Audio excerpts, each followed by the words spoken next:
ഭാരതീയ yoga academy director Vijayan രചിച്ച യോഗയിലൂടെ വിശ്വപൗരൻ എന്ന പുസ്തകത്തിന്റെ പ്രകാശനം അഞ്ചലിൽ നടന്നു. PS സുബാൽ MLA പുസ്തക പ്രകാശനം നിർവഹിച്ചു. യോഗാചാര്യൻ വിജയന്റെ ദീർഘകാല പരിശ്രമത്തിന്റെ ഫലമായി യോഗയുടെ ആരോഗ്യ പ്രാധാന്യം പ്രായഭേദമന്യേ എല്ലാവർക്കും ബോധ്യപ്പെടുത്തുന്നതിലേക്കാണ് മലയാളം, ഹിന്ദി ഭാഷകളിൽ യോഗയിലൂടെ വിശ്വപൗരൻ എന്ന പുസ്തകം രചിച്ചത്. യോഗാചാര്യൻ വിജയൻ സ്വാഗതം പറഞ്ഞു. വിശ്വപൗരന്മാർ കാലാകാലങ്ങളായി സൃഷ്ടിക്കപ്പെടാറുണ്ട്. എന്നാൽ യോഗയിലൂടെ എങ്ങനെ ഒരു വിശ്വപൗരന്റെ വാർത്തെടുക്കാം, അതാണ് ഈ പുസ്തകത്തിന്റെ കണ്ടത്.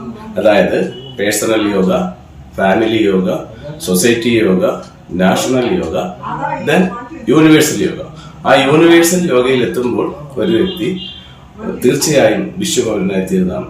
അതാണ് ഈ കണ്ടന്റ് പ്രധാനമായി ഈ പുസ്തകത്തിൽ പ്രതിപാദിക്കുന്നത്. PS സുബാൽ MLA പുസ്തക പ്രകാശനം നിർവഹിച്ചു. അലയമൺ ഗ്രാമപഞ്ചായത്ത് മുൻ വൈസ് പ്രസിഡന്റ് G പ്രമോദ്, ഗതാഗത വകുപ്പ് മന്ത്രിയുടെ private secretary Ranjith Rajan, D Viswasenan, Laila Mohan, Umesh Babu, Renuka Nair, advocate G Surendran, Arjunan Pillai, Geetha Srinivasan, Rajendran Pillai, Anas Babu, Jasmin Manjoor, Beena Sodaran, Shyamkumar, Rajeev, Shailaja teacher, Radhakrishnan, Jayarajan എന്നിവർ സംസാരിച്ചു. News bureau, Anchal.